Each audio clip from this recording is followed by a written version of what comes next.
The Dave Hooker Show. A presentation of Off the Hook Sports.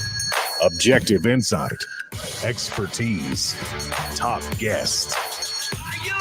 Available on YouTube, Apple, Spotify, and the Off the Hook Sports app. Download now for free.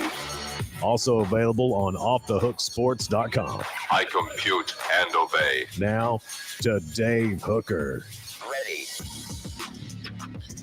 Welcome to the program, just hours away from game day, so a lot going on. He's Caleb Calhoun. I'm Dave Hooker. Each and every Thursday, we are joined by Josh Ward of the Sports Animals, so we love that. And Josh with a fantastic piece concerning the most impactful Vols of this upcoming 2023 season. Also, a breakdown of the secondary, and has one of Tennessee's defensive backs found a home. And college football, the college football playoff, that is, has said no changes to the format until the realignment dust settles. I guess that means that the Pac-3 will still get somebody in. Week one, picks and bets brought to you by Zen Sports. And we've got a lot to get to on the program. So, Caleb Calhoun, how are you, sir, as we get going in a game week? Oh, I'm super psyched. Week one starts today. Florida, Utah tonight. Dave loves how hard Utah plays. It warms his heart. So it's the worst compliment ever. And I'll say this about Brent Hubbs, who I love to death. Brent, I remember told me a story. He said about John Ward, because Brent was very young at the time. He started working for the Vol Network, and somebody asked John about Brent. He goes, "He tries very hard." And that, when you say somebody's really likable or tries very hard, that's not the greatest compliment. Now, Brent is one of the best journalists in the biz now. This was way back in the mid 1990s, but when you say he tries very hard or he's very likable, like Trey Lance, that basically means that you're lacking in some other categories. So we'll see if like when your girlfriend says you try really hard, that's not something you want to hear. That's the worst. That's worse than John Ward saying it. If your girlfriend says he tries very hard, he does put in the work, but you don't want to hear the rest of that statement. You don't want to hear it after but. So we've got a lot going on. Again, Josh Ward of the Sports Animal will join us. So this one a little bit surprising to me. And I ask you today's tough question. It's brought to you by Andy Mason of AndyMasonRealEstate.com. Today's tough question. Take a side. Take a stand. The Dave Hooker Show. A presentation of offthehooksports.com. Tennessee number 16 in overall talent, according to 247 Sports. And when I first saw that, I thought, man, that seems a little bit low. But I told Caleb at our 3:45 a.m. production meeting, I said, don't tell me what you think, because we might disagree on this. So let's do the porridge question. And that is today's tough question, brought to you by Andy Mason Real Estate. Go to AndyMasonRealEstate.com. Best service prices in the biz in East Tennessee, with service for over 40 years there in the Knoxville area. So the porridge question is that too low, too high, or just about right? What say you, Caleb Calhoun? And then we'll go over some of the teams right in front of the Vols and just behind the Vols. Well, before we start, let's be fair here. Let's get this out of the way. This is not a subjective list. This is 247 Sports doing their composite recruiting rankings, and they are basically averaging out the recruiting score of everybody on teams' rosters, including transfers, walk-ons, whoever, based on what their high school rating was. And I think you may have said subjective, but you mean this is an objective list, right? It's just numbers. This is an objective list. It is not subjective. This isn't like, I think Tennessee's the 16th. No. They tracked the ratings of every single high school football player that is on every team's roster, and they use that to do a composite rating. This is the most accurate, if you want to say, recruiting rating you could possibly have, is where they are right now with this. So I think in that scenario, this makes total sense to me. I mean, we're looking at Tennessee. We're still talking Tennessee is still playing one class short, if you think about it, Dave. I mean, I know they've added transfers, but that 2021 class has 4 players remaining. And when you take that into account, they didn't get a highly touted 2022 class. 2023 is their only top 10 class of the last, 2020 flirted with top 10 and 2023 was top 10. But they lost a lot of 2020 guys. They've added some transfers, but they haven't added, I'd say they've added like what? How many transfers have they added since Heupel showed up that you would say were 4 stars in high school? 7, 8? I mean, we're talking Milton, Hooker, and Hooker's not even. I could do it real quick. Milton, Hooker, McCoy, Healy, maybe. I don't know if he was a 3 or 4 star, but he would be right on the verge, I would think, of a 4 star. Thornton, I would think, would have been a 4 star coming out of. He was a 4 star. So yeah. I would say roughly 6, maybe 8. Right. I agree. And remember, Hooker's gone now. So that's one of the ones that they lose already. So I thought you meant just in general. Right. Gotcha. Yeah. And so when you look at that, it makes sense. And for the record, they were 19 last year. And we've said from the start that we believe Josh Heupel in Tennessee, Josh Heupel is going to coach Tennessee above its talent level and its composite talent rankings. So what this tells me more than anything, I don't think it's too low or too high. I think it's just right. I think it's too low in the sense of I think Tennessee is going to be better than 16th. If that's what you're telling me, yes, because I think Tennessee is always going to be better than its composite talent ranking. What I do read into it, though, is it says that Tennessee's not ready to compete for a national championship just yet. Okay. Where does Tennessee have to get for you to believe they're able to compete for a championship? Because I'm going to go ahead and tell you that I look at some of the schools above them, and Tennessee has got better coaching than those guys, and that's worth a win or 2 from year to year. I mean, I like their coaching more than Florida, who's at 15. I like their coaching more than Penn State at 13. Miami is at 12. And by the way, a lot of times, as good as Dade County is, and you've heard me say that before, a lot of times those guys are higher rated because they're from Dade County. A 3 can be a 4 and so on. I think they've got better coaching than Oklahoma. I think they've got better coaching than Texas, which is 6. I think they've got better coaching than Clemson, even though they don't have really the track record to prove it. Better coaching than A&M. So those 2 schools are 4 and 5, respectively. So let me just run down the schools. Alabama 1, Georgia 2, Ohio State 3, Texas A&M 4, Clemson 5, Texas 6, LSU 7, Southern California 8, Oklahoma 9, Oregon is 10, Notre Dame 11, Miami 12, Penn State 13, Michigan 14, Florida 15, then Tennessee at 16. If you factored in coaching in this list, where would you have the Vols? If I factored in coaching, I would have them probably let's see. I'd have them as high as like 6, honestly. Like if I factored in coaching, I think so. But to win a national championship, I think their talent has to be top 10. They don't have to be top 5, but they have to have top 10 talent if they're going to win a national championship. And then Josh Heupel can coach the top 10 talent into the number 1 team. I don't think it's possible to coach the 16th ranked team talent-wise into the number 1 team. I don't think that's humanly possible. Okay, but we also have to look at this, too, of some of these guys, and we always talk about this in the NFL draft. There are more 3 stars than 5 stars. Well, there are more 3 stars overall. But what about not just scheme, but coaching up guys? Because Jalen Hyatt was a 3-star guy. That's not a 3-star talent. That was just a bad grade. He was fringe 4-star. He was a 4-star on Rivals. Okay, well, I mean, but he was a 3-star according to the composite, and he comes out of a weird place. So how much of that is coaching guys up? Not just scheme, coaching guys up. Coaching guys up does matter. I've said that for a long time. People have mistaken for a long time scheme versus coaching guys up. And I think there is a difference. I don't know if David Cutcliffe was the best schematic coach, but I mean, there was nobody better at coaching you up than preparing you for the NFL. Are we sure that Heupel coach? We're still not sure of this, though. Are we sure Heupel coaches guys up? And when I mean coaches them up, they will be great in the NFL? Or does he just coach them up well for their scheme in college? I mean, look, we talk about the quarterback 3-step drops in the Heupel system. That's not the type of dropbacks you're going to be doing in the NFL. Well, they're not going to be from the shotgun 99% of the time either. But Alontae Taylor, I think, is proof. I mean, ask me this question in a year, and I can give you a definitive answer. When we see what Byron Young, Hendon Hooker, Jalen Hyatt, Cedric Tillman, even though he was injured last year, ask me in a year, and I believe I can give you a definitive answer. I'm not going to say, give me one more year, Caleb. I think a year from now, we'll know if he coaches them up for the pros. But in terms of winning a championship, that doesn't really matter.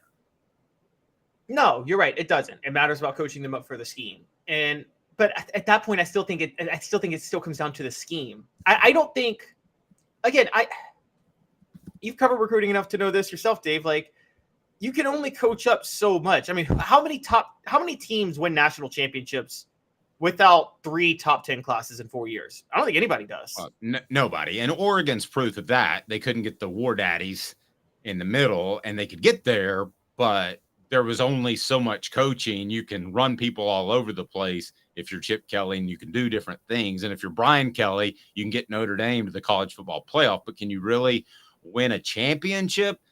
No, not unless you have elite talent. So but as far as where they stand at 16 and the numbers that we're dealing with currently, let's play with those for a while. So you've got Florida at 15. Would you trade Tennessee's roster for Florida's right now? Right now, would I trade Tennessee? Always thinking. No, because of the quarterback situation. I don't think Josh Heupel could. Graham Mertz would be horrible with Josh Heupel. Yeah, I actually thought you'd jump on that one quicker. I thought the quarterback's the difference. So if they're that close, I'd rather have 2 quarterbacks that I think can play than a bunch that I think can't. Michigan, Penn State at 13 and 14. Watched them both play a lot last year. I think Tennessee is a more talented team. So I understand that this is objective, but I think they have more talent coming into this season than Tennessee. I think Tennessee has more talent coming into the season than those 2 teams. I don't think Tennessee has more talent than Michigan. I think Michigan has, again, this is where you go to the quarterback situation.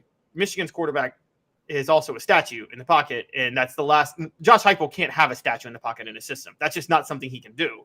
So would you take Tennessee or Michigan if they were playing Saturday instead of Tennessee, Virginia? Michigan. I take Michigan. I think you'd have the Georgia situation. I still think, and so I think Michigan's a better team.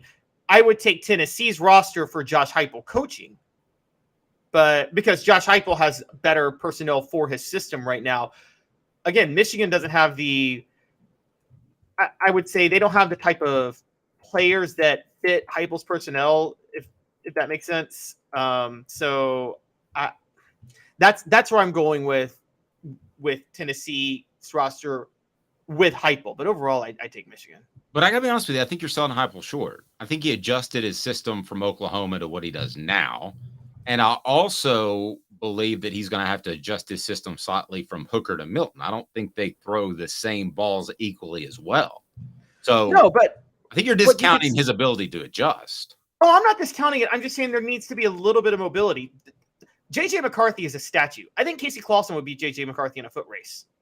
And I think J.J. McCarthy. I think Casey Clausen would have success in Josh Heupel's offense. I'm not so sure he would. I think there's got to be a level of quickness. He reads quick, gets it out. He may get forced out of the pocket with the way he gets the ball out 2 or 3 times a game. I firmly believe that. Now it's going to be ugly, and he's going to throw it away as fast as he can, as well he should. But you just stop me when I run down the rest of the list, because I think you'll agree that the rest of the teams I'm going to mention do have more talent overall, top to bottom, than Tennessee. Alabama, Georgia, Ohio State, Texas A&M, Clemson, Texas, LSU, Southern California, Oklahoma, Oregon, Notre Dame. I could probably, I don't know. Miami. What about those? I'll stop you there. I'm with you. I've covered enough recruiting over the years too that South Beach kids are more. Their ratings are more inflated than usual, and I think they get a star at birth. They really do. It's like Bobby Ray was born last Thursday. He's already a 1-star, and he's 4 years old. 4 days old. Yeah, I think, and we've seen that play out. Miami's actually recruited well under Al Golden for a while. So I think that, I don't think South Beach talent is there, but it is overrated. South Beach talent is and so that's a little bit different than where Tennessee recruits in-state. I think a lot of in-state Tennessee kids are overrated because of politicking and recruiting services. I think there is a look at what Miami did over a 20-year period with just Miami kids. And I think that's stuck in the mind of a lot of people, and they can't get it out of their mind. If you include coaching, you have them at 6. I think that's right about where I would have them to. In that 6 or 7 range would be very debatable, because I think there's some really C+ coaches, coaching staffs on there.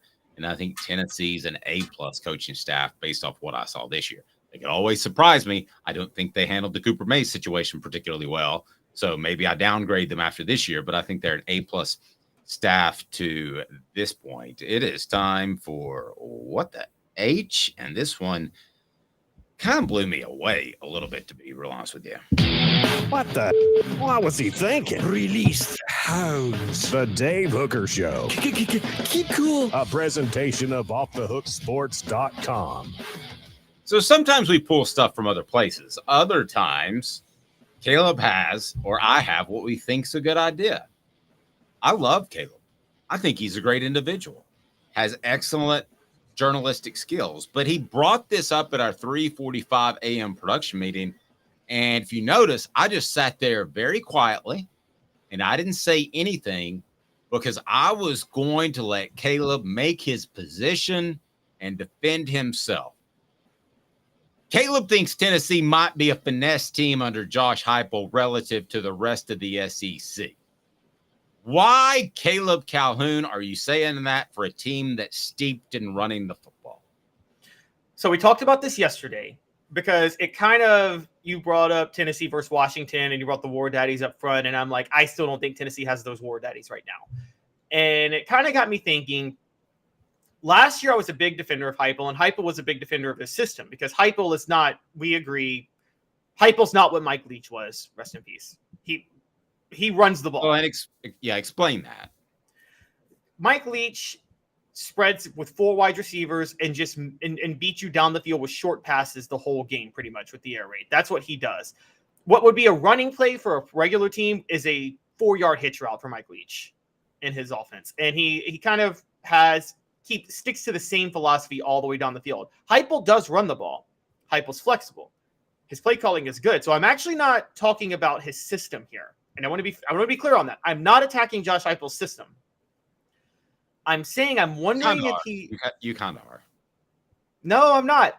I'm wondering if his confidence in his system is resulting in him creating a culture of being just a little too finesse. Dave, I was very high when he was recruited on Addison Nichols. Then I was very high on Gerald Mincey signing with Josh Heupel.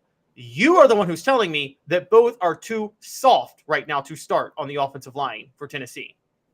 Everybody that's starting for Tennessee and that they're set on right now. You said 2 offensive linemen. Who's right. The second offensive lineman? Addison Nichols and Gerald Mincey.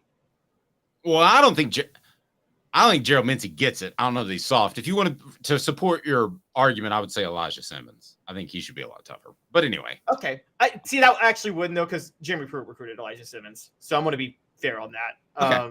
Gotcha. I'm not sure. I can't tell you 100% the deal with Mincey. I'll tell you when I can tell you I'm pretty sure about something. I'm not sure if Mincey doesn't get it upstairs or if it's a toughness issue. The 2 only sure bets on the line for Tennessee this year, one is hurt right now, Cooper Mays, but then the other one is Javonte Spraggins. They were both Pruitt guys, both of them. And they're the only guys that we know are tough enough right now to handle playing on the offensive line, just as Darnell Wright and Jerome Carvin were last year, both Pruitt guys. On the defensive side, we still have a lot of questions right now. We have a lot of hype behind players, but look at everybody being named on defense. Amari Thomas, Bryson Eason. You mentioned Elijah Simmons, who might be soft, unfortunately. But still, all these guys are all these guys are almost like a parent saying, and then we've got Bob, who's not the greatest son in the world, but you know. Yes. All these guys they were still Pruitt signees even if they work out. But I think the Addison Nichols thing was a red flag to me first. Then the whole Heupel doesn't allow fighting in practice, which is a big deal to me too also, where he's just there seems to be I don't want to toughen up my players too much on the line. And we haven't seen any proof yet. And Dave, you got to give me this. We've seen zero evidence that Heupel signees are tough in the trenches. Okay, let me address those three things. Seems to have recruited soft offensive linemen. That's a problem with Addison Nichols. I don't know that that's a widespread problem to this point. And if I misspoke at some point previously about Gerald Mincy, I apologize because I may have put you in a bad position, but doesn't prioritize defense. I think that he prioritizes defense by making sure that Tim Banks doesn't go anywhere else, but it's always going to be a program steeped in offense and scoring fast. No fighting allowed in practice. Where did that come from? Well, that came from a conversation that we had with Cooper Mays on the Ball Report. And he said there's absolutely no fighting in practice. And I thought it was odd because the 98 team had an all-out melee brawl that helped the offense toughen up, and it helped them get some confidence, and they went on to win a national championship. But that's a little antiquated. If you go back 50 years, there wasn't water on the sidelines, and they had salt tablets, and they had wet towels that you could suck on. So stuff gets antiquated. Now, do I have a problem with a little bit of fighting and maybe a brawl? Not if I'm stacked 1-85 like that 98 team. If I'm building a program, I've got a bigger problem with fighting because I don't want somebody getting hurt. And we saw that, we saw that with Butch Jones, or somebody fell on a helmet. They didn't. So how do you get stitches from that? Sorry. I don't. So fighting allowed in practice, I'm not sure that that's going to be his MO, but I would say 70%, if you want to go back 25 years, 70% of football practices in preseason involve some fighting. Now it's probably the exact opposite. I don't think people allow fighting nearly as much because it's not PC, number one, and two, you could get somebody hurt. So maybe that's not soft. Maybe that's smart, Caleb. Okay. And notice I say maybe because I'm okay with a little bit of fighting in practice. I'm a little suspect of it. And let's bring up this name because we talk about him a lot on the show. I think we're both fans, but it is true that we keep saying that Josh Heupel is today's Steve Spurrier. Dave, let's be honest. In the 90s, Florida got exposed being finesse in a lot of games because of Steve Spurrier's system, didn't they? I mean, let's just plug in that Nebraska national title game in 95. I would strongly disagree with that as a whole. I thought they ran the football. I thought they were tough on defense. That one game I'll give you, but I thought for the most part that was very Heupel-like in that, yes, they would pass early, but then they would run it down your throat late. But there's a reason Spurrier only got one national title, and he backed into that national title, by the way. True, but I think it was his ego. I think it was his ego that threw the ball too much. I thought they were physical, but his ego, when the passing game didn't work in the first half, he kept chucking it in the third quarter. So maybe we're splitting hairs a little bit. I mean, but that has to stand out because he was willing to run it at South Carolina to agree. It just look, I think Spurrier, I love him. I love the way he dominated the SEC, but I go back and look. Remember his one national title. I don't know if you could really say he deserved that national title. He got a rematch with Florida State because all the luck fell in his favor because that year the Rose Bowl wasn't part of the bowl coalition. So the undefeated Arizona State team went to go play Ohio State in the Rose Bowl. Had that not existed, Arizona State plays Florida State in the national title, and Steve Spurrier is walking away with no national championship ring to his resume. At which point his whole legacy is totally different than it is right now. And go ahead. And I think the Nebraska game, the Florida State, he was 3-7, I think, against Florida State. I think it was because Bobby Bowden's Florida State teams were more physical than his teams were. Oh, see, those teams were super soft, if you ask the 98 Vols. Anyway, we got to get to Josh Ward. Let's do another one on this tomorrow, and we'll discuss the softest team to win a national championship, 90 seconds. And this guy's not soft at all. He's incredible and wrote about the most impactful balls. We'll go through them. It's on offthehooksports.com, and we'll be back in exactly 2 minutes. Hang tight.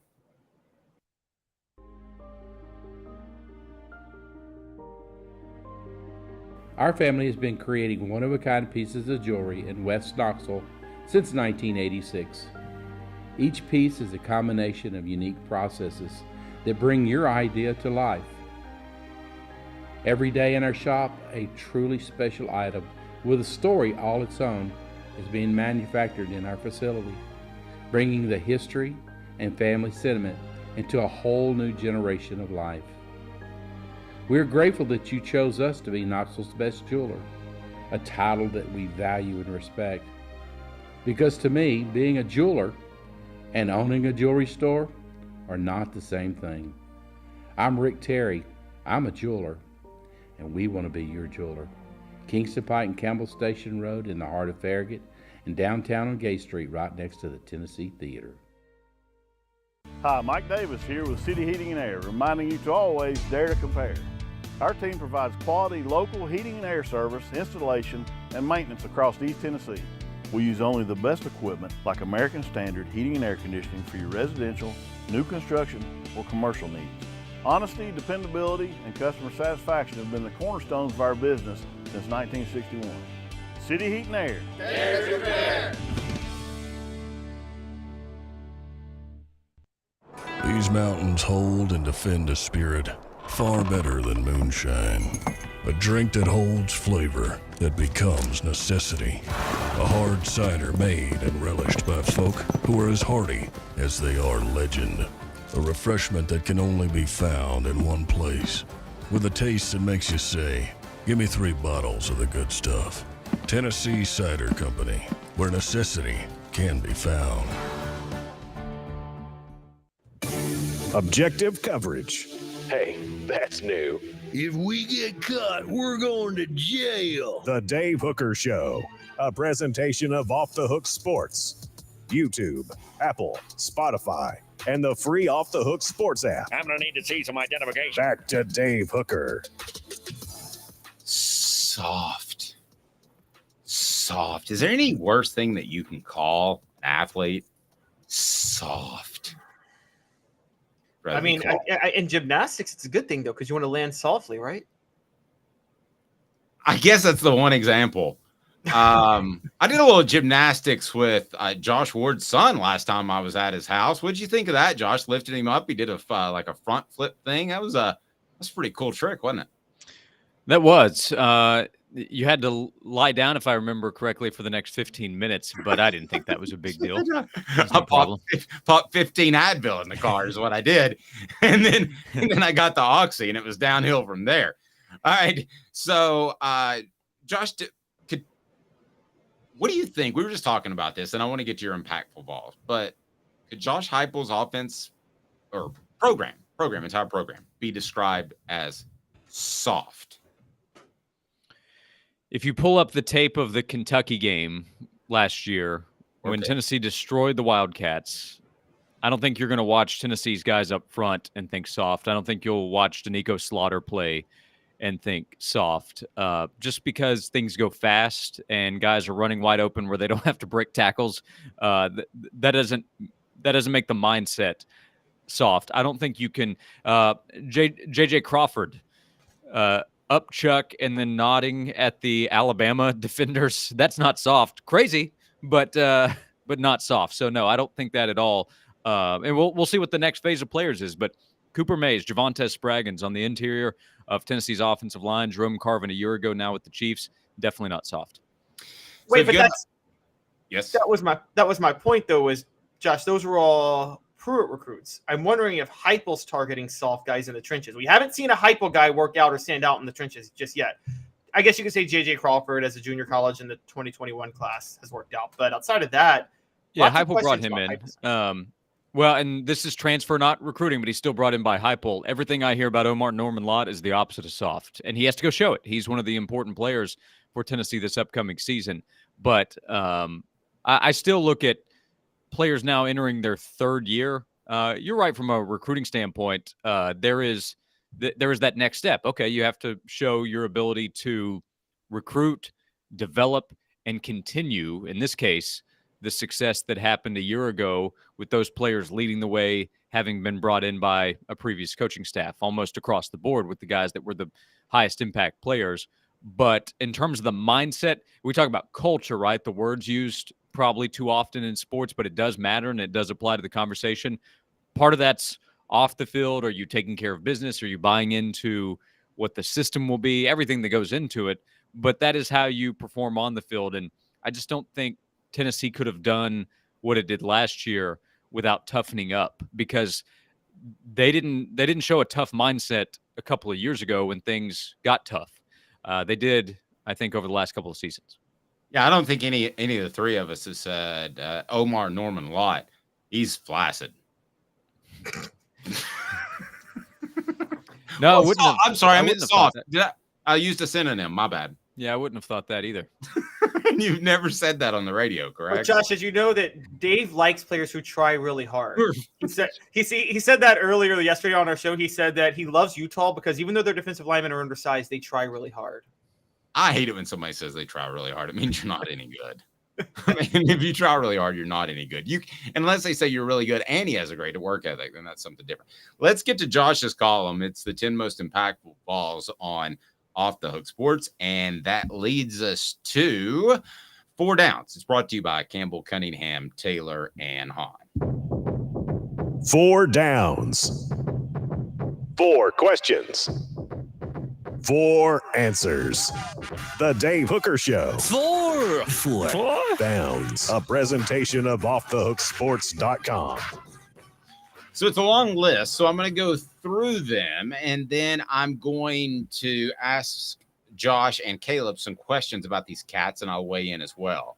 So the 10 most impactful balls for the 2023 season: safety Jalen McCullough, running back Jalen Wright, wide receiver Ramel Keaton, cornerback Danico Slaughter, linebacker Keenan Pili, linebacker Aaron Beasley, defensive tackle Omari Thomas, offensive tackle John Campbell Jr., center Cooper Mays, quarterback Joe Milton is number 1. And I don't think anybody can argue with that. So we bring you 4 Downs, brought to you by Campbell, Cunningham, Taylor, and Hahn. Look at me.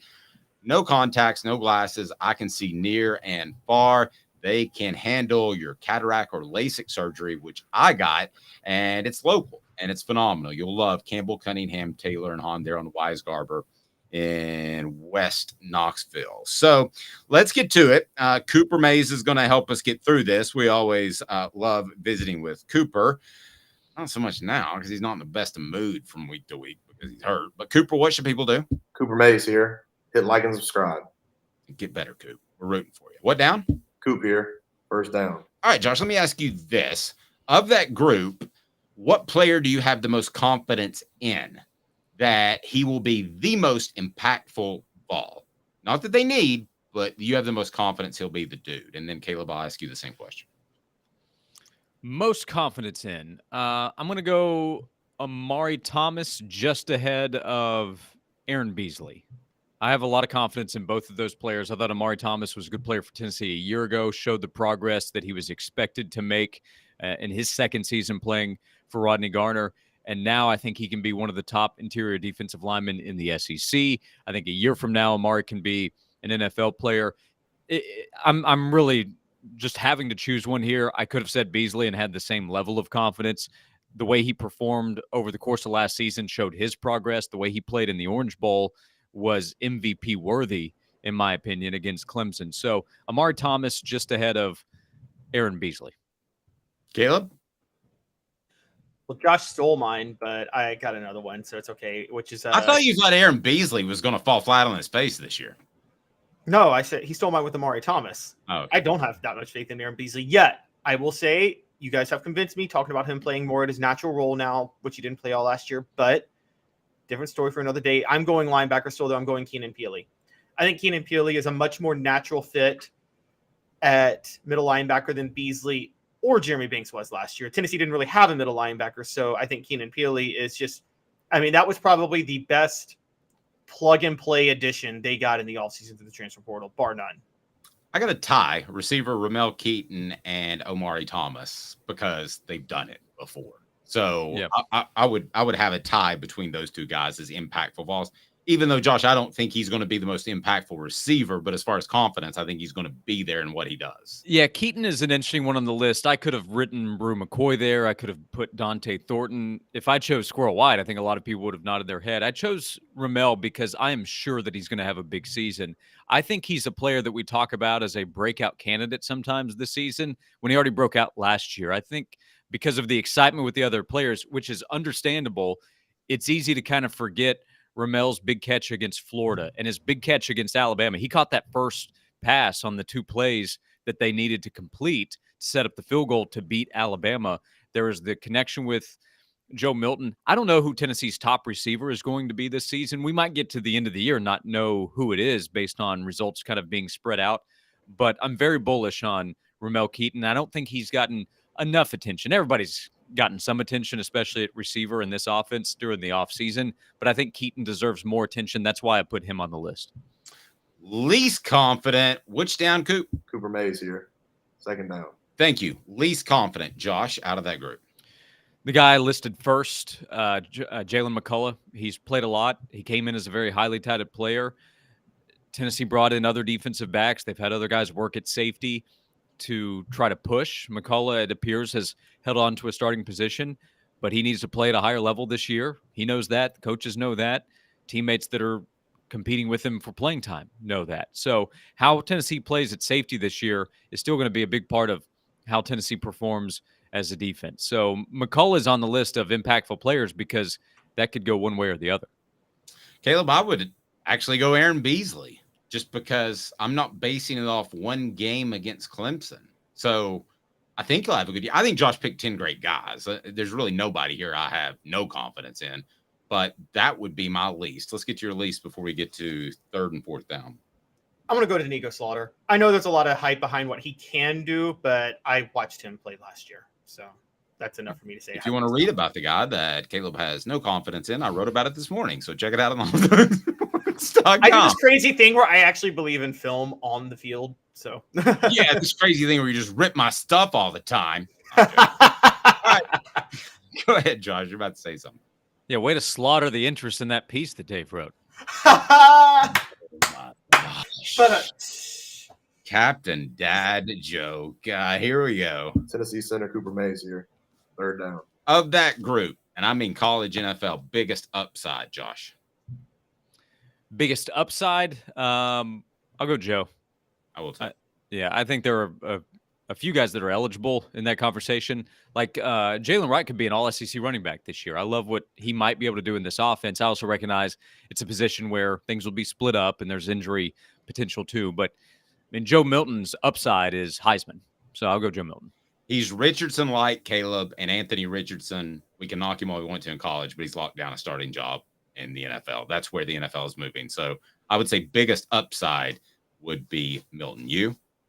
It's hard for me to argue that, but I'm going to be a little avant-garde on this one and just say John Campbell Jr., just because the coaches plugged him in at left tackle immediately. And I know I do feel like maybe they wanted him to win the job, so they helped him win the job, but it just seemed for him to so quickly pick up that job kind of stands out to me coming from Miami. So I think there's some raw talent there that maybe we're missing, and maybe we'll see it on the field this year. And only Josh can convert on this down. Cooper Mays here. 2nd down. Who didn't make the cut? Second down? I think it's 4th down there, Center Cooper Mays here. 4th down. Stupid machine. It wasn't my fault. Josh Davis, basically, I tell him no all the time. He's the ref in the Missouri-Colorado game in 1990. When he does All SEC center Cooper Mays here. 4th down. Say it again, Coop. Cooper Mays here. Hit like and subscribe. Who didn't make the cut? Who didn't make the cut? Omar Norman Lott was one of them because I said, okay, well, I've got Amari. Am I going to put 2 interior defensive line? I listed him along with Bryson Eason as that group is something to be excited about. So Omar would be in that 11 to 15 range, and then pick your guy on the edge. I didn't put a guy on the edge because I wasn't really sure. Do I go Tyler Barron? Do I go Roman Harrison, who's listed as a starter? Do I take a shot at like Joshua Josephs? But then that's a positive. I don't think that's a negative. So if so, then that would be really good for the defense. I think it's more of a collective effort that needs to help Tennessee, where you're talking about 4 or 5 guys that can be somewhat equally disruptive. All right, so we did a little Josh, if you could only see what your face froze, it looked like what you froze for a second. And if you could only see what your face looked like when you froze right there, it was beautiful. Oh, I don't doubt that part.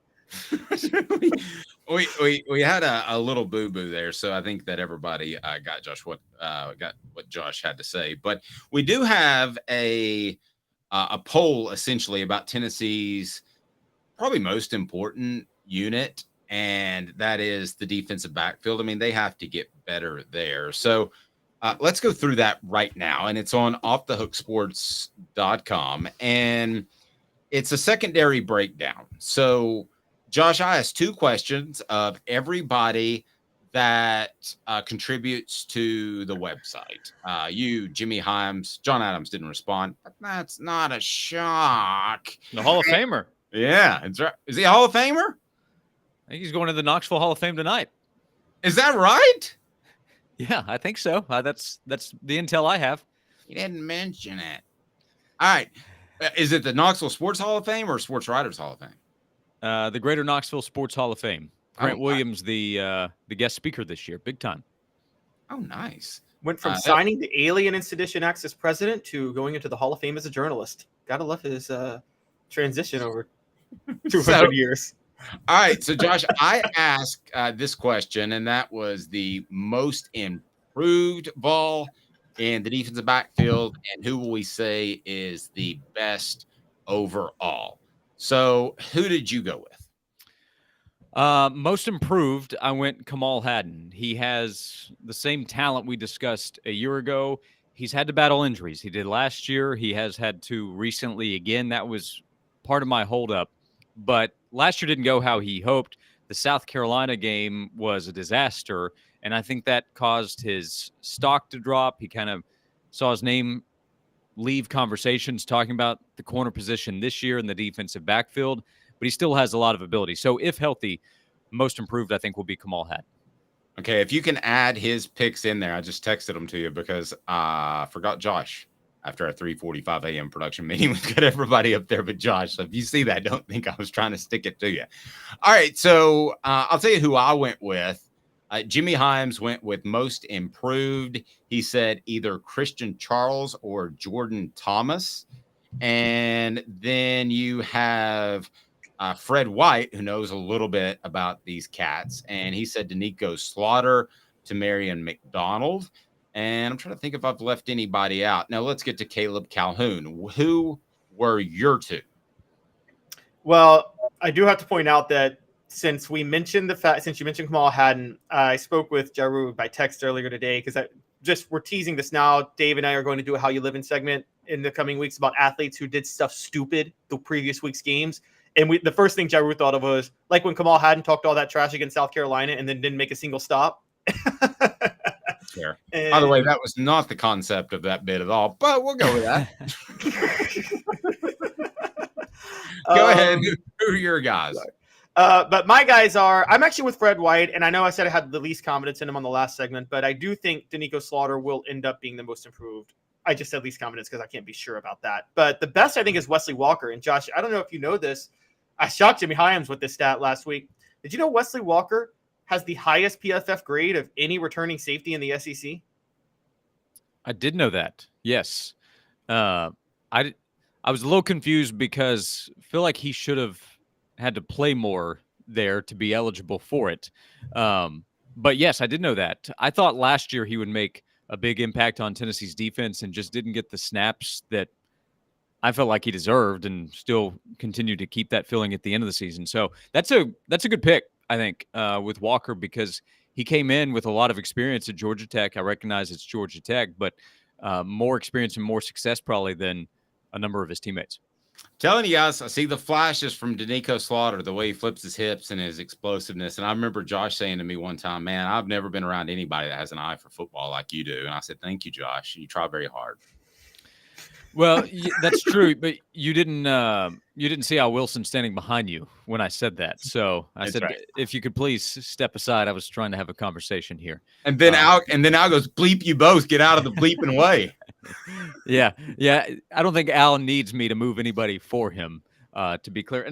I stepped over, but Danico was also my pick for for best. So most improved was Kamal Hadden, and then Danico was my pick for best defensive back for the Vols this fall. Yeah, look at him. He didn't mention it until he heard what I went with. And then I'm siding with our message board. I wrote a lot on my previous blog buying into Kamal Hadden, and then I watched him last year, and I'm like, I sometimes I get to a point where like I've seen enough. There's no possible way you can be good. It's called the Danny White syndrome. For those that are too young, it has nothing to do with the athletic director. It's the quarterback of the Dallas Cowboys in the 80s for 8 years. Josh? Oh, y'all stuck with him for 8 years? Yes. Or any Dallas Cowboy quarterback for the last 25 to 30. Yeah. Tony Romo wasn't bad. Gary Hogaboom, Steve Pallure. Anybody remember those names on the message board? If you remember those names, then you're a sad Cowboys fan. Babe Laufenberg. Yeah, Tony Romo was good. Dak's a solid quarterback, but I know that the franchise is looking for more results. Yeah, Tony's good. Tony Romo is great if you need somebody to practice their Heimlich maneuver. Because he's choking all the time. Oh my gosh. Pretty good. First of all, he did convert the pass to Des Bryant. That was a catch. That was a beautiful throw. It's not his fault that he got robbed on that play. I'm just telling you, when I lift in the morning, I throw high heat, and that was pretty good. Josh has smiled at least 3 of my jokes, so I'll take that. We can just end the show right now, but we're not going to. Josh, you're on from noon to 3 on the Sports Animal. Follow him at Josh_Ward. Great stuff as always. I was really impressed with that piece, and thank you so much. We love you being a part of what we do. Yeah, I appreciate it.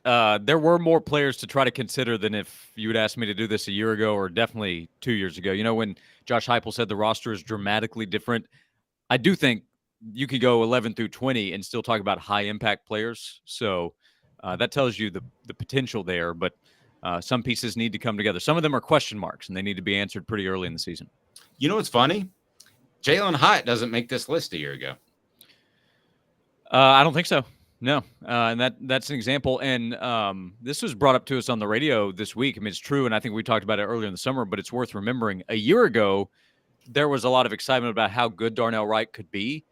But a year ago, nobody was saying he might be the best tackle in the country. He might be a top 10 pick in the NFL draft. That wasn't the conversation a year ago. He went out and had the season that he did. So to Caleb's point about John Campbell Jr., a lot of talk about how well he's done since he arrived. Jacob Warren was talking him up earlier this week. So, yeah, there will be some players that by the end of the season we say, you know what, did more than we expected.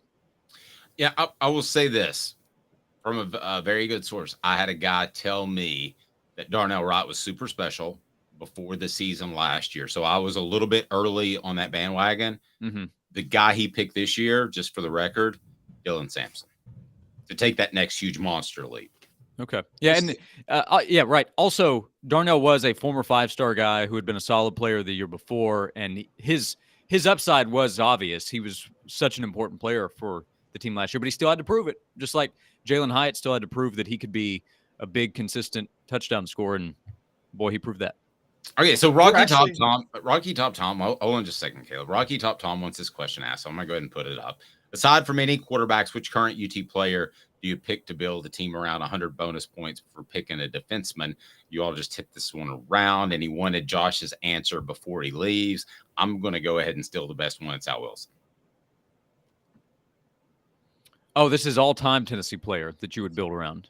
Yes, I think. Well, it's going to be. Yeah, it is now. Yeah, that makes more sense. He literally says current, guys. He says current? Yeah. Which current UT player? Yeah. Oh, well, there's not one that's not on Josh's list. Man, it really does feel like 98. If Al's on the team. How about that? I thought it was all time. I tell you what. I can't believe I didn't put Eric Berry on my impact list. Don't you think that he's going to? I didn't see current. Stop making fun of me. I would okay. Current player to build around. I'm going to go offense. Cooper Mays. Defense. Amari Thomas. Keenan Pili. Okay. Caleb. Fire. Offense. Brew McCoy, I'm sorry, just a rare special weapon to me is Brew McCoy. That's and defense, Josh has to get out of Josh stole it from me, Amari Thomas. I'm with Josh on that. Josh, have a great rest of the week. Enjoy the game. We certainly appreciate it as always. You got it. Thanks a lot, guys. By the way, I was about to go with Doug Atkins, which he should have a huge year. Atkins, yeah, he's a riser. I like a lot. He really knows how to bring it. Well, can Dylan Sampson beat out G. McKeever for the starting job at running back? Thank you. I don't like either of you. Thank you, Josh. Give the ball to Jamal. Josh Ward on the Sports Animal. 90 seconds, and then more of a little bit of a secondary breakdown, but actually college football, the playoff committee has said there will not be any changes to the format until the realignment dust settles. What does that mean for the Vols? 90 seconds with Caleb Calhoun. I'm Dave Hooker. Hit that like and subscribe button. Turn your notifications on because we're dropping Celebrate 98 action and a new show that we're going to announce that's coming up that you will absolutely love. He's Caleb. I'm Dave. Off the Hook Sports. Candace, I was really heavy into the drug culture. I was selling drugs. I was just constantly in pain. I was missing like a good support system in my life. Candace has given me everything that I need in order to successfully have a wonderful recovery, in order to have a life that I didn't even know was possible before. And it's not just about me anymore, and I love that. I absolutely love it. You can take your life back. Call Cadis today. With all that sun, sand, and salt water, the beach is a very relaxing place. Unless you wear contacts. Ow! Open your eyes to the best the beach has to offer with LASIK vision correction from Campbell Cunningham Laser Center. Ah. Sports Treasures in North Knoxville is one of the South's largest sports cards and memorabilia dealers, featuring over 10 million sports cards from vintage to modern. Sports Treasures carries a full line of hobby boxes, singles, autographed memorabilia, Tennessee Vol collectibles, fan cave decorations, and so much more. See a museum full of collectibles at Sports Treasures, 4819 North Broadway in Fountain City, and Sports Treasures on Facebook. Sports Treasures, where the real sports fan goes to shop. What's up, everybody? This is Jacob Warren, asking you to like, subscribe, and share. Dave needs this. You're listening to The Dave Hooker Show, a presentation of OffTheHookSports.com. The internet is full of pictures of each and every one of you. Available on YouTube, Apple, Spotify, and the Off the Hook Sports app. Download now for free. Is there nothing you people can't do? Also available on OffTheHookSports.com. All right, so Tom basically took Caleb Calhoun out behind the woodshed and took him to task because Caleb and to some extent me come up with the topics that we talk about, along with our contributors, John Adams, and Jimmy Himes, and Josh Ward. But he came up with one that I want to do tomorrow, and I don't want to get caught up on it. But the offensive and defensive player, considering age, that you would most want to build around. Because you wouldn't say Joe Milton because he's got 1 year left. So the offense is kind of pretty easy. But maybe we say other than Nico. We'll workshop this thing. But I'm going to go ahead and give a shout out to my man Smoky Mountain Red. His nickname's probably AC, based on what I'm hearing, given the fact that he's a freshman. So can we do that tomorrow, Caleb? We got stuff to get to today, but can we add that in tomorrow?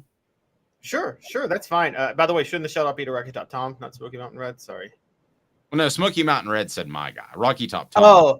Oh, okay. I see what you're he saying. came up with the idea. Smoky Mountain Red came up with my guy. Well, I thought of another topic. We have to factor in age. That's fine. Okay. We can. Well, and honestly, I don't factor in age much in a win now league with the transfer portal. I think age is kind of overrated. I'm just going to be the one to tell you. I think age is the most overrated factor. I always thought it was overrated in the NFL. I think the NFL's a win now league and you take the better player regardless of age. In college, I'm getting that way now too, because I think that within the transfer portal, with how easy it is to reload, I don't really care if I have a guy for 3 years. I want what I can get in 1 year. I'm gonna disagree there. I would take 3 years of an Al Wilson over, let's say, a 1 year greatness of Reggie White, who was not great throughout his career. He was great as last year. I would take 3 years of Al Wilson than 1 year of Reggie White. But anyway, let's do that tomorrow. Getting sidetracked. Fair enough. By the way, just a funny thing, because you were talking about the Cowboys earlier. I thought about this outside of Peyton Manning and Matthew Stafford. Did Quincy Carter have the best NFL career of any SEC East quarterback? We can do that tomorrow. I didn't want to. It's like Quincy Carter, Rex Grossman, or Tim Tebow. One of the three is third. Okay, so the college football playoff comes out and talks to us, which that's nice of them to do. We certainly appreciate that. And they say that there will be no changes to their format until the realignment dust settles. That means the top 6 conference champs still get an automatic bid. I'm trying real hard to determine who the top 6 conferences are after this year. So, I mean, they're going to have to adjust it by the time the 12-team playoff kicks in. So what statement does this actually make? What this basically says is they're basically openingly saying, we don't think the ACC is long for this world, so we're just going to wait till the ACC collapses before we change our format. You jumped ahead of me. That's what I was going to say. So who are the conferences left out? So right now, the top 6 the conference. Pac-12. I'm sorry? We know the Pac-12 is going to get left out, right? The Pac-12 is not going to exist next year. Right. So it's out. It's not one of the 6. Yeah. So it's not who's going to get left out. It's who's going to get in. So the SEC, Big 12, Big 10, and unfortunately ACC champs will get automatic bids in 2024. That's going to happen. Okay. So if you had to predict the ACC falls apart before 2024 and that affects the college football playoff, you would say not next year, but soon. Is that your answer? Right. Right. I'm going to disagree with you there. I think there's just too much bubbling up to the surface with the Florida State thing, with the teams meeting. Listen, there's this union mentality with the ACC because of the long television contract, but I think that's been chipped away at. And I've seen a union basically lose all of its power at the Knoxville News Sentinel. They had a guild, which is a union, and it's basically the same thing. And used to be the old joke was, if you came into the office and shot and killed somebody, there had to be 6 witnesses before you would get fired. And if there weren't 6 witnesses, you would probably get retained. Well, they slowly lost their power over time. I think the ACC as a, air quote, union has lost their power, and I think the final push will be in the next offseason. I think it was really close to happening over the past couple of months. So I'm going to say both the Pac-12's out, which they won't exist, like you said, and the ACC will be out by next year. Wow. Okay. So what if they don't change the format then? Because the SEC, Big 12, and Big 10 is it. Who are the other 3 conference champions? The American and the Mountain West, maybe. I think the Mountain West, if you can add Stanford and Cal, is good enough. Okay, Mountain West. So I'm okay with the Mountain West. Then the American, which is basically those teams that vied for the Big 12 but couldn't get in. The Tulane, South Floridas, UTSAs, Navy, Temple, those type. The old Conference USA, honestly, from the 90s. So that we're at 5. And then what? Conference USA or Sun Belt? I mean, the integrity of this is laughable if you put a Sun Belt team in the college football playoff. Well, it's kind of laughable with Conference USA, isn't it? Who's the best? What are yes, the best it teams is. in Conference USA? Let's see, Texas San Antonio, who Tennessee plays, has won the Conference USA the last 2 years, and they're now in the American. So I don't MTSU.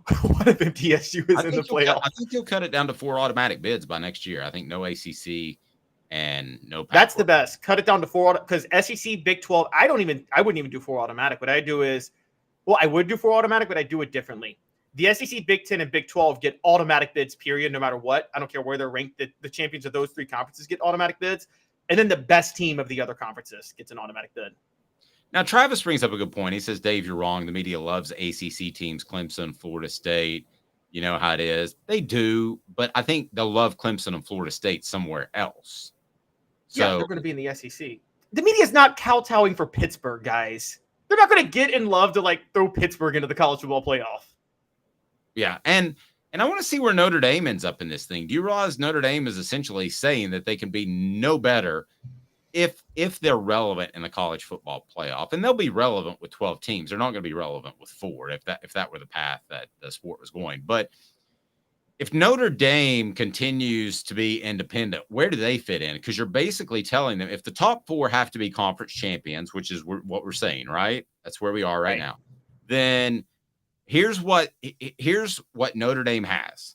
They have a $50 to $60 million television contract, which I've been told is going to be signed here in the next few months. They have the ability to schedule who they want to schedule. which there's something cool about that. They don't get locked into having to play an overly difficult schedule. And they play a pretty cool schedule. I mean, let's be honest, when you include the teams that they play. But they're saying, without being a part of a conference, that they're never going to get a bye, ever, in the college football playoff. You're saying at best you can do is 5, which means you host a 12. A 12 Cincinnati, let's just say, and I'm saying, let's say they came in at 12 a couple of years ago, or at 12 TCU, let's say some team in that realm that sneaks into the playoffs, they can go to Notre Dame and win. Notre Dame's not uber talented. I know we just did the talented list and they were higher than Tennessee, but I'm just here to tell you a lot of those stars come from they are Notre Dame. I mean, those teams can go there and win. Let's take, for instance, let's say Tennessee's 12 next year and Notre Dame's 5. Are you telling me Tennessee can't go to Notre Dame and win? Are you telling me that if I think they would win this year? Okay, let's say Alabama's 12 and they had to go to Notre Dame. Let's say the third SEC team gets in. The third SEC team can go to Notre Dame and win. Would you agree with that? Totally agree. I mean, they got to do something or get off the pot, as the saying is. I'm going to go a step further. This contract Notre Dame signs is going to be the last contract they sign before they join a conference. Because here's what's going to happen. I'm sorry? I think you're probably right. Yeah. So the Big Ten's new deal, even with Oregon and Washington joining, and by the way, they're joining at a discount, but say they paid all 18 teams equally, it would be $55 million already. Now, I think they're going to up their TV deal. On top of that, they're paying Oregon and Washington less. So really, we're talking 61, 62 million-ish probably per team. And Notre Dame, you said their contract's going to be 60 million now. So Notre Dame, a direct TV contract, is not getting as much now as Northwestern is playing in the Big Ten, which is crazy. I think the Big Ten has now gotten big enough. And when the SEC does its next round of negotiations in 2035, and by the way, maybe before then, I'm really hoping they do. I think you think they will get out of this contract with ESPN, right, Dave? With the $300 million. There's no way they can keep that going. That the SEC can get out of the ESPN contract? Yes. At least force ESPN to renegotiate. Yeah, probably, but I don't know that they need to. I've been told by some people at the SEC office that now they may be saying this to make themselves look better, that the Big Ten contract, the numbers are actually inflated a little bit.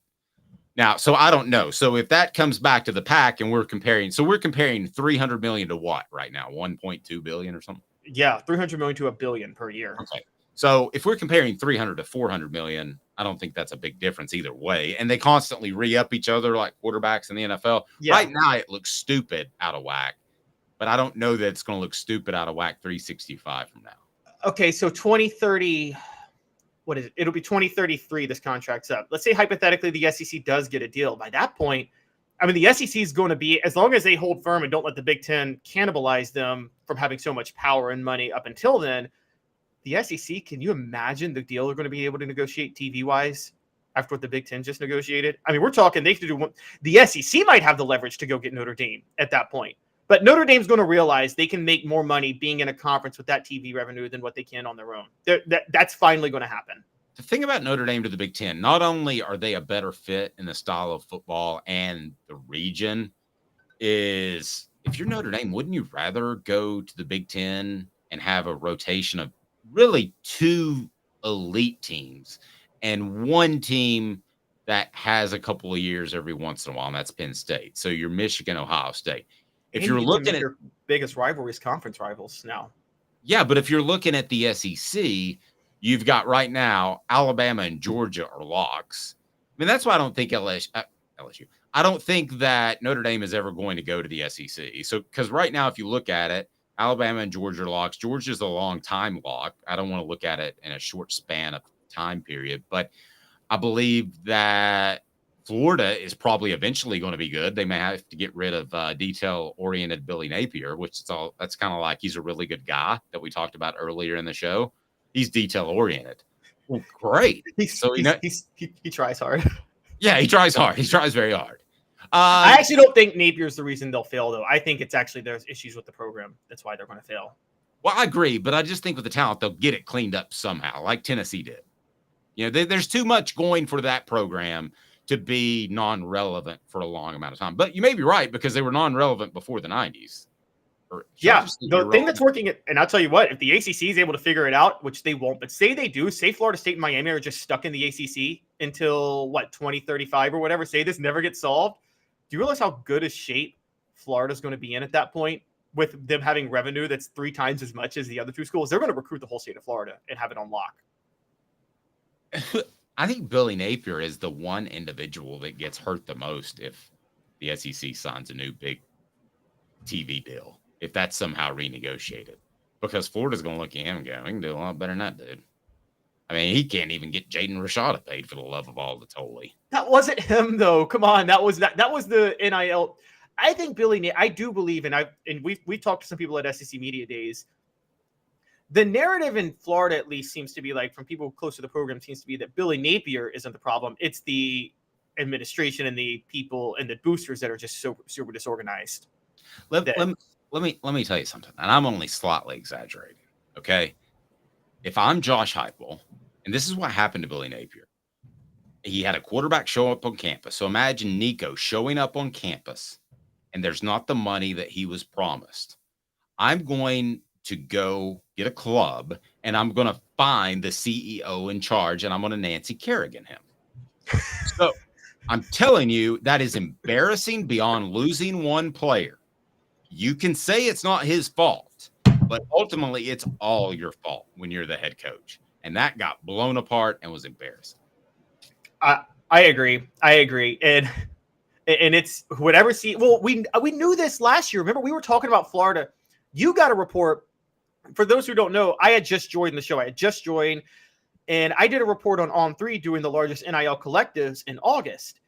And Dave, I guess it was September, we were doing a show, talked about, you had heard reporting that Florida's NIL was not together. And I'm like, this doesn't make sense. What we're realizing is Florida cobbled together their NIL the way the Mets tried to rely on Bernie Madoff to make to buy a World Series in the 2000s. And so that's kind of what happened. They cobbled an NIL together when they realized they were way behind.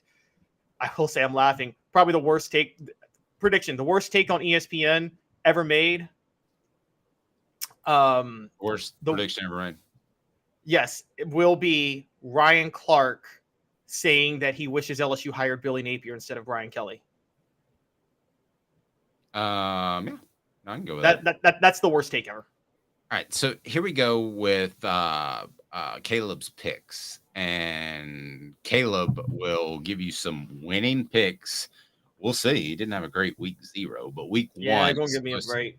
Week 1, man, the first couple weeks in college is hard.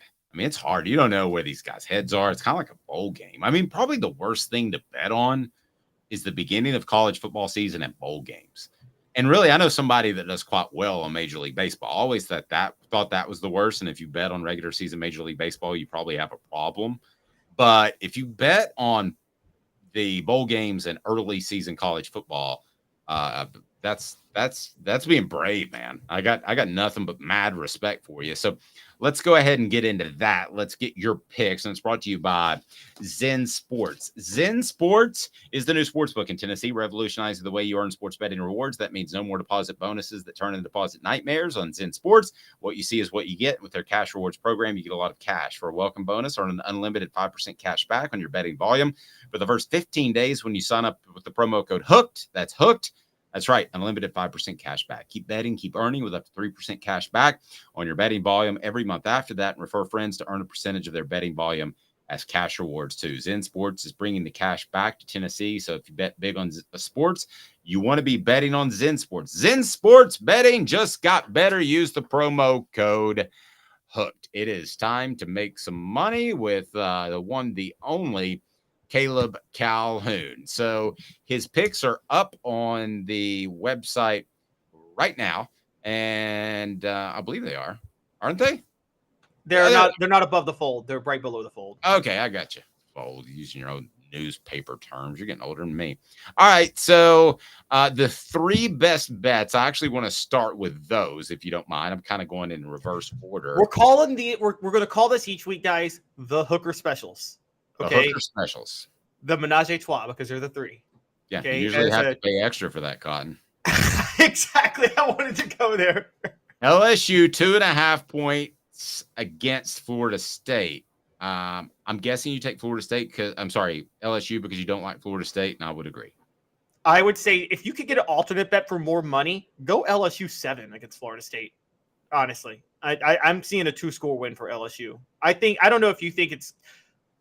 I think they win comfortably. I don't know if you do, Dave, but I think they win pretty comfortably. I do too.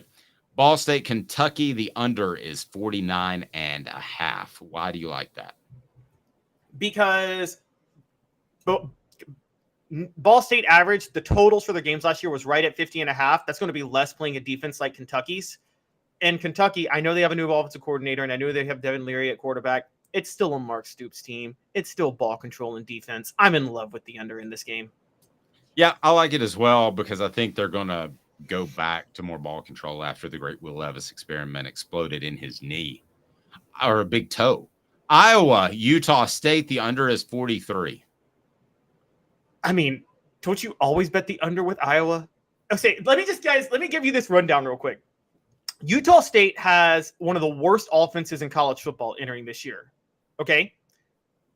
Iowa has a very good defense and also one of the worst offenses in college football entering this year. And Iowa, I don't know if you saw this, Dave, Cade McNamara is not going to play this weekend for Iowa at quarterback. So I'm in love with the under in this game. I'm seeing like 27-0 Iowa. All right, so let's run through some SEC games. Utah 4.5 against Florida. Who do you like that? There. So full disclosure, because we're live, if you guys see this tomorrow. Yeah. So forget about that one. You guys can read that on the website because this check is it out on the live. website. It's going to be dated if you watch later on. Tennessee, Virginia. Tennessee, a 28-point favorite. I want to get to that, but I want to do it last. Ball State, a 29.5-point dog to Kentucky. You got to love Ball State with that big of a number, right? Yeah, I love Ball State with that number. I don't think Kentucky. I think even if Kentucky could win by more, they're not going to try to win by more. Auburn, a 35-point favorite over UMass. I'll tell you what I like about this game. I like Auburn to cover and maybe beat UMass so badly that my son decides to leave UMass and move back to the South. So UMass, based on SP Plus rankings, UMass is the worst team in college football this year. Now, they did beat, in their defense, New Mexico State last week, 41-30. I'm not reading anything into that because New Mexico State is also near the bottom on FPI and SP Plus. So I think Auburn's going to dominate. Hugh Freeze, I don't like him, but he's an offensive genius. I think Auburn might hit the over by themselves in this one. Texas A&M, a 38-point favorite over New Mexico. I like them to cover. Where do you stand? I do too. And the reason I like them to cover is whatever little I think of their offense. Dave, New Mexico averaged 13 points a game last year. And Texas A&M, for all their flaws, did have a top 25 defense. So I think I think Texas A&M is going to be disappointed if they hold New Mexico to 0 points. MTSU, 39-point dog to Alabama. This might be the toughest one on your board, but if I had to, I'd take Alabama. I'm taking MTSU. I think Nick Saban is going to experiment with quarterbacks. I see like 45-10 Alabama. That's what I see. North Carolina, 2.5-point dog to South Carolina. South Carolina, after the way they finished the season, they're not going to sneak up on anybody. I would like South Carolina to cover this team, even though I think Drake May is the best player in college football. So Drake May, I'm more sold on Drake May than Spencer Rattler because we don't know which Spencer Rattler we're going to get. I'm also more sold on North Carolina's offensive coordinator. They brought in Chip Lindsey. South Carolina brought in one of the worst offensive coordinator hires of all time, a guy who thought Jake Locker was going to be better than Peyton Manning in 2011 in Dowdle Gaines. So my pettiness shows I will never forgive him as a Titans offensive coordinator. And I think that'll hold back Spencer Rattler. That's also the reason I'm taking the under in this game, despite two quarterbacks, Dave. There you go. Message board, according to Travis, said the best three bets are Tennessee and the points. Agreed.